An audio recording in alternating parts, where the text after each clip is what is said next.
कैसे हैं सभी लोग। उम्मीद करता हूँ सभी अच्छे होंगे। आज की वीडियो में हम करेंगे हिस्ट्री कंप्लीट सेमेस्टर फर्स्ट में BA first year MJP Rourkela university Bareilly. ये आपका पेपर कोड रहेगा पहले 701। पेपर आपका रहेगा ancient and yearly medieval India till 1206 AD, यानी कि प्राचीन। इसको हिंदी में मैंने लिख दिया है यहाँ पर, तो हिंदी में आप समझ लीजिए। ये दिया हुआ है प्राचीन एवं प्रारंभिक मध्ययुगीन भारत। ठीक है, कब तक का? 1206 ईस्वी तक का। तो इसका हमें स्टडी करना है। बहुत सारे वीडियो अपलोड हो चुके हैं इस विषय में, और आप लोगों के लिए आज की वीडियो में मैं सारे इंपॉर्टेंट क्वेश्चन कंप्लीट, मैंने जो इसमें सेमेस्टर आपका है सारे क्वेश्चंस कंप्लीट दे दिए हैं। और एग्ज़ाम पेपर भी मैंने इसका अपलोड कर दिया है जो लास्ट ईयर आया था, उसे देखिएगा। प्लेलिस्ट को एक बार जरूर ओपन कीजिएगा।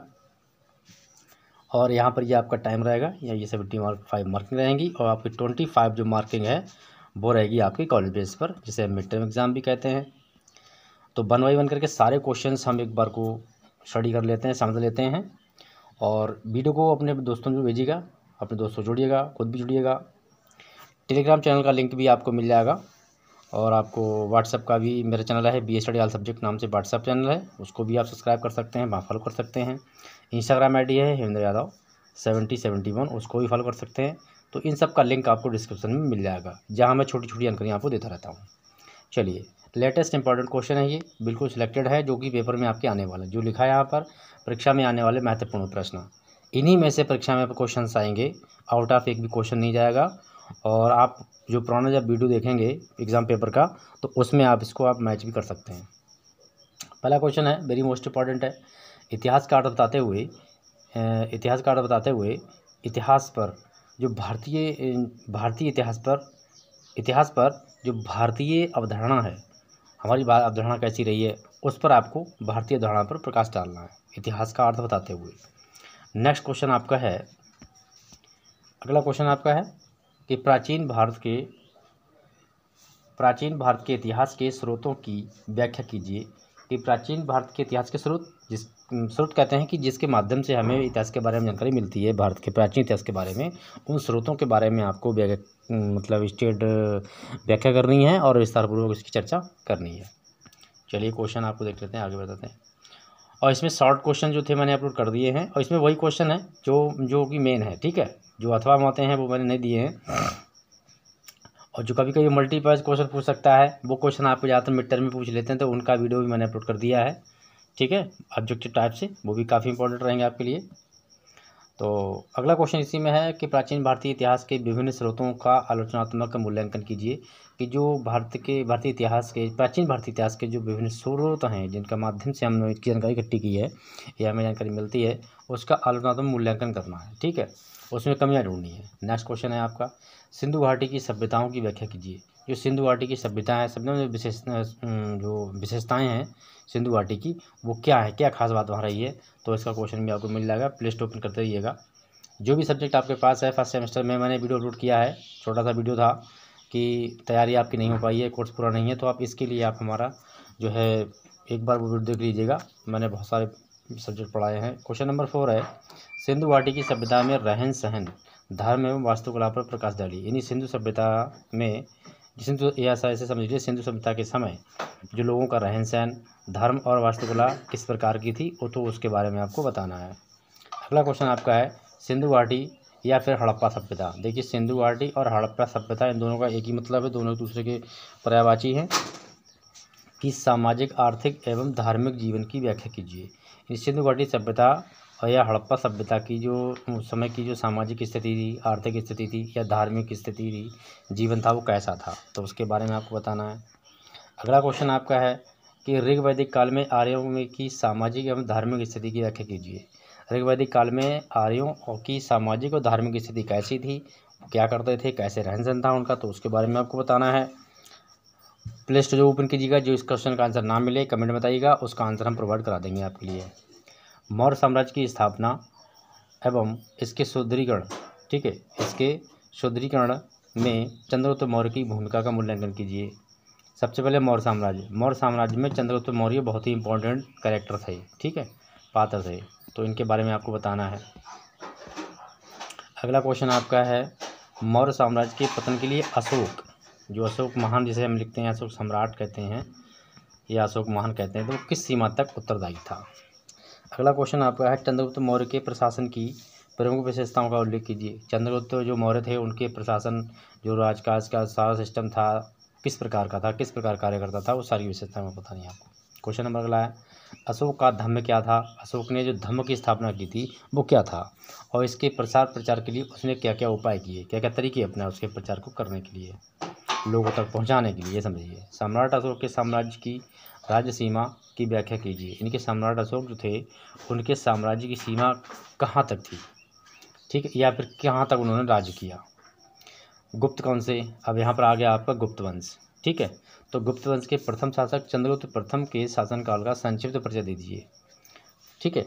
मतलब गुप्त काल का जो प्रथम शासक था वो चंद्रगुप्त प्रथम था, तो उन्हीं के शासनकाल की आपको विशेषताएं बतानी है, उनका शासन कैसा था।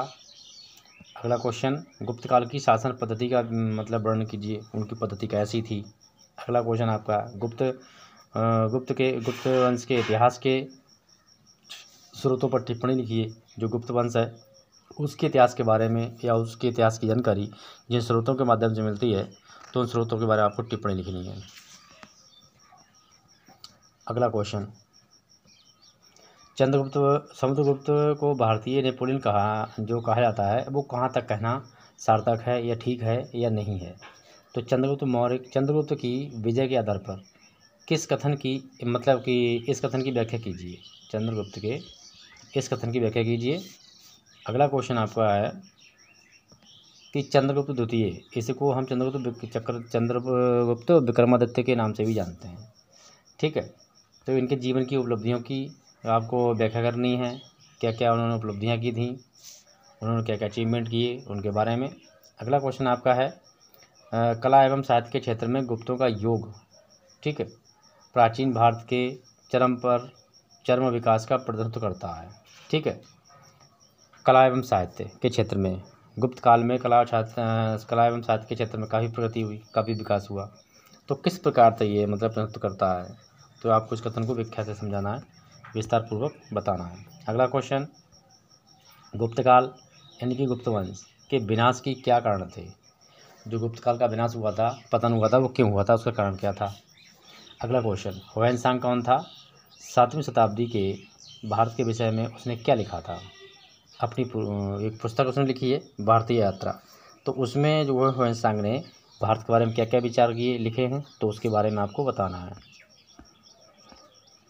अगला क्वेश्चन आपका है एक शासक के रूप में राजा हर्षवर्धन, ठीक है, के बारे में आप विस्तार उनके आधार पर एक निबंध लिखिएगा, कैसे राजा थे। हर्ष के प्रारंभिक जीवन पर प्रकाश डालते हुए उनकी उपलब्धियों की व्याख्या कीजिए, ठीक है। हर्षवर्धन के नाम से एक 12th में एक वो हुआ करता था रसमृथी, ठीक है। हर्षवर्धन राजश्री और राज्यवर्धन इनका एक वो है खंड काव्य, तो उसमें इनके बारे में काफ़ी अच्छी चर्चा की गई है, उनके बारे में बताया गया। अगला क्वेश्चन है राजपूतों की उत्पत्ति का समीक्षात्मक परिचय दीजिए। इन राजपूतों की उत्पत्ति के बारे में क्या जानते हैं, उनके बारे में बताना है। अगला क्वेश्चन आपका है दक्षिण भारत की चालुक शक्ति के उदय का चालुक शक्ति है, ठीक है, चालुक शक्ति के उदय का विवरण देते हुए सम्राट पुलिकेशन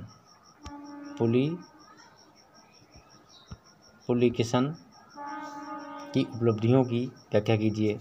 अगला क्वेश्चन है सामंतवाद क्या है तथा सामंती व्यवस्था किसे कहते हैं, ठीक है। चलिए अगला क्वेश्चन देख लेते हैं।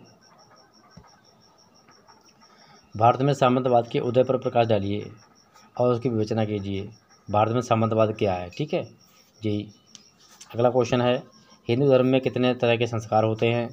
हिंदू धर्म में जन्म से मृत्यु तक होने वाले संस्कारों को की व्याख्या कीजिए, उनको समझाइए। वेरी मोस्ट इंपॉर्टेंट क्वेश्चन है ये। अगला क्वेश्चन है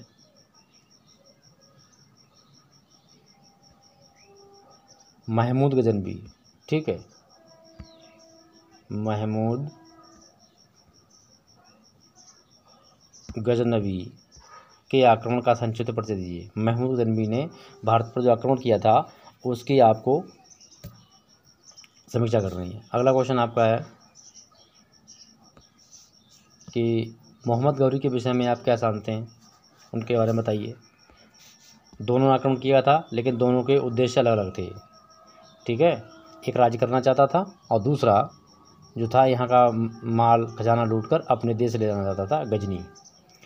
अगला क्वेश्चन है, मोहम्मद गौरी के आक्रमणों के समय उत्तर भारत की राजनीतिक दशा कैसी थी? जब मोहम्मद गौरी ने भारत पर आक्रमण किया तो उस समय भारत की राजनीति की दशा क्या थी, किस तरीके की राजनीति थी यहाँ पर, वो बताना है आपको। अब आ गए हम महत्वपूर्ण लघुत्तरी क्वेश्चन। लॉन्ग क्वेश्चन में आपको समझा दिए, अब बात करते हैं इनकी। तो यहाँ पर दिया हुआ है कि प्राचीन इतिहास के स्रोतों का अभाव होने के कारण क्या थे, मतलब प्राचीन इतिहास के स्रोत हैं उनकी कमी होने का मुख्य कारण क्या है। अगला क्वेश्चन है अभिलेखों, क्वेश्चन नंबर 2, अभिलेखों का ऐतिहासिक स्रोतों के रूप में एक विशेष महत्व रहा है, तो इस कथन पर प्रकाश डालिए, यानी इसके बारे में आपको विस्तार से बताना है। शॉर्ट में बताना है, विस्तार नहीं बताना। और अगला क्वेश्चन है कि हड़प्पा सभ्यता के विदेश व्यापार के संबंध में आप क्या जानते हैं, उसको बताना है। ऋग्वैदिक तथा सिंधु सभ्यता के 4 प्रमुख अंतर क्या थे, यानी ऋग्वेद जो था उसमें और सिंधु सभ्यता में क्या अंतर थे वो बताने हैं। अंतर बहुत सारे होते हैं, आपको 4 अंतर ही बताने हैं, 4, 5, 6 बता दीजिए। आश्रम व्यवस्था पर एक निबंध लिखिएगा, आश्रम व्यवस्था क्या होती है। अगला क्वेश्चन आपका दिया हुआ है, जिस आश्रम व्यवस्था में जैसे बड़ा आपकी देखो युवा अवस्था है, बाल्यावस्था है, गृहस्थ अवस्था है, ठीक है, इस तरीके से होती हैं आश्रम व्यवस्थाएं। और ऋग्वैदिक के सामाजिक व्यवस्था की प्रमुख 2 विशेषताओं का वर्णन कीजिएगा। अगला क्वेश्चन है समिति और सभा में क्या अंतर है, तो प्लेलिस्ट में फिर कह रहा हूँ आपसे कि प्लेलिस्ट जरूर ओपन कीजिएगा और जो भी क्वेश्चन ना मिले उसको आंसर उसका कमेंट कीजिएगा, उसके बाद में आपको प्रोवाइड कर दिया जाएगा। क्वेश्चन अगला है वर्ण व्यवस्था के बारे में आप क्या जानते हैं, वर्ण व्यवस्था के बारे में बताइएगा। जैसे वर्ण व्यवस्था में क्षत्रिय, वैश्य, शूद्र ये इसमें आते हैं। सिंधु सभ्यता के विनाश के कारण क्या रहे, सिंधु सभ्यता कैसे विनाश का पतन हो गया उसके बारे में बताना है आपको है। सिंधु सभ्यता के जो निर्माणकर्ता कौन था, तो ये बताना है आपको। अगला क्वेश्चन आपका दिया हुआ है कलिंग युद्ध पर एक संक्षिप्त टिप्पणी लिखनी है। कलिंग युद्ध बहुत ही फेमस युद्ध है ये, जो कि कलिंग की रानी और उसके अशोक के बीच हुआ था, बहुत भयंकर युद्ध हुआ था ये। अशोक के धर्म की विवेचना कीजिएगा, अशोक ने धर्म का स्थापना क्यों की थी, तो वो बताना आपके लिए है। अगला क्वेश्चन है मौर्यकालीन इतिहास जानने के लिए 2 प्रसिद्ध ऐतिहासिक स्रोतों की व्याख्या कीजिए। यानी 2 स्रोत तो बहुत सारे हैं मौर्यकालीन इतिहास को समझने के लिए, आपको कोई 2 स्रोतों की बारे में आपको बताना है, उनके द्वारा बताना है। अगला क्वेश्चन है, ऐसे क्वेश्चन पूछ सकता है आपसे, निम्नलिखित में से प्रत्येक पर एक टिप्पणी लिखिए। जैसे दिया हुआ है मुद्रा राक्षस, अशोक के शिलालेख, ठीक है, सारनाथ का स्तंभ अभिलेख, तो ये चीज़ें हैं, ठीक है। अशोक के शिलालेख में अशोक लिखा गया, सारनाथ के स्तंभ में ये आपका बनारस के पास पड़ता है, सारनाथ स्टेशन गाजीपुर रोड पर, तो वहाँ पर गौतम बुद्ध के बारे में बताया गया है। अगला क्वेश्चन आपका है मौर्यकालीन किसी ऐतिहासिक स्थल की टिप्पणी लिखिए, यानी मौर्यकालीन किसी भी ऐतिहासिक उस पर टिप्पणी लिखनी है आपको है। अगला क्वेश्चन आपका है 16, निम्न में किसी एक में से ऐतिहासिक व्यक्तियों का आपको टिप्पणी लिखनी है। तो इसमें मेगास्थनीज है, कौटिल्य, चाहे इसको चाणक्य के नाम से जानते हैं, सेल्यूकस है और विशाखा दत्त है, ठीक है, तो इनको भी आप समझिएगा। अगला क्वेश्चन आपका है कौटिल्य और उसके अर्थशास्त्र पर एक लेख लिखिए, यानी अर्थशास्त्र के कौन है, कौटिल्य हैं, तो कौटिल्य और उसके अर्थशास्त्र पर एक टिप्पणी लिखनी है। क्वेश्चन नंबर 18 है मेगास्थनीज व उसकी पुस्तक इंडिका पर एक निबंध लिखिएगा। अगला क्वेश्चन आपका है, यहाँ पे पूछ रहा है कि कुमारगुप्त के बारे में आप क्या जानते हैं, एक संक्षिप्त टिप्पणी लिखिएगा। लॉन्ग शॉर्ट क्वेश्चन है ये। समुद्रगुप्त की विजय अभियान के बारे में आप क्या जानते हैं, या उनके संक्षेप में उत्तर दीजिएगा। अगला क्वेश्चन आपका है समुद्रगुप्त की विजय का परिचय देते हुए क्या आप उसे भारत का नेपोलियन मान सकते हैं, या मानते हैं कि नहीं मानते हैं, मान सकते हैं। देखिए इंग्लिश लिटरेचर भी पढ़ाया है मैंने फर्स्ट सेमेस्टर में, पॉलिटिकल भी पढ़ाया है, इतिहास भी पढ़ाया है, आपका ज्योग्राफी भी पढ़ाया है, सोशोलॉजी भी पढ़ाया है, फिजिकल एजुकेशन भी पढ़ाया है। जो भी सब्जेक्ट आपके पास हैं सबकी प्लेलिस्ट अवेलेबल है और उसको आप जरूर ओपन कीजिएगा। चलिए अगले क्वेश्चन की बात कर लेते हैं। अगला क्वेश्चन इसमें दिया हुआ है इलाहाबाद प्रशस्ति लेख के विषय में आप क्या जानते हैं, उसके बारे में बताना है। और इसी प्रकार से जितने सब्जेक्ट मैंने फर्स्ट सेमेस्टर में पढ़ाए हैं, मोस्टली मैंने सारे सेमेस्टर पढ़ाए, थर्ड सेमेस्टर में भी पढ़ाया है और आपका 5th सेमेस्टर में भी पढ़ा चुका हूँ। तो अपने अपने सब्जेक्ट लिस्ट ओपन कीजिएगा और पढ़िएगा। अगला क्वेश्चन है गुप्त वंश का संस्थापक कौन था, तो आपका 1 लाइन क्वेश्चन है ये। कुमारगुप्त पर एक टिप्पणी लिखिएगा, कुमारगुप्त कौन था, तो ये गुप्त किससे संबंधित था। अगला क्वेश्चन आपका दिया हुआ है कि चंद्रगुप्त विक्रमादित्य के बारे में आप एक निबंध लिखिएगा। और अगला क्वेश्चन आपका है कि हर्षवर्धन एक अंतिम महान हिंदू सम्राट था, इस कथन को आप किस प्रकार से समझते हैं, या इस कथन को तर्क द्वारा आपको इसकी सिद्ध करना है। अगला क्वेश्चन है, राजपूतों की असफलता के कारण क्या थे। जो राजपूत थे वो असफल क्यों हुए थे, उनके कारणों को आपको बताना है। ठीक है, इन कमियां बतानी है, किस कमी की वजह से उनके साथ ऐसा हुआ। अगला क्वेश्चन है, भारत में सामंतवाद पर एक संक्षिप्त टिप्पणी लिखनी है, शॉर्ट में 1 पेज की। अगला क्वेश्चन है, हिंदुओं में भगवान संस्कार में आस्था को समझाइए। जो भगवान संस्कार है उसमें आस्था को समझाना है आपको। अगला क्वेश्चन है, महमूद गजनवी तथा उसके भारत पर आक्रमण के विषय के बारे में बताइएगा। और अगला क्वेश्चन इसी में है 31, सिंधु पर विजय का क्या प्रभाव पड़ा, यानी कि अरब, ठीक, आर्यों का, सिंधु पर आर्यों की विजय का क्या प्रभाव पड़ा। महमूद गजनवी की कलिंजर विजय, इस पर एक टिप्पणी लिखनी है। ठीक है, और अगला क्वेश्चन आपका है कि महमूद गजनवी के आक्रमण के समय भारत की राजनीतिक व सामाजिक स्थिति कैसी थी। ठीक है, तो क्वेश्चन सारे इंपॉर्टेंट आप मैंने बता दिए। वीडियो को लाइक शेयर एंड सब्सक्राइब जरूर कीजिएगा। मिलेंगे नेक्स्ट वीडियो में। बाकी आप क्या चाहते हैं कमेंट जरूर बताइएगा। Thank you.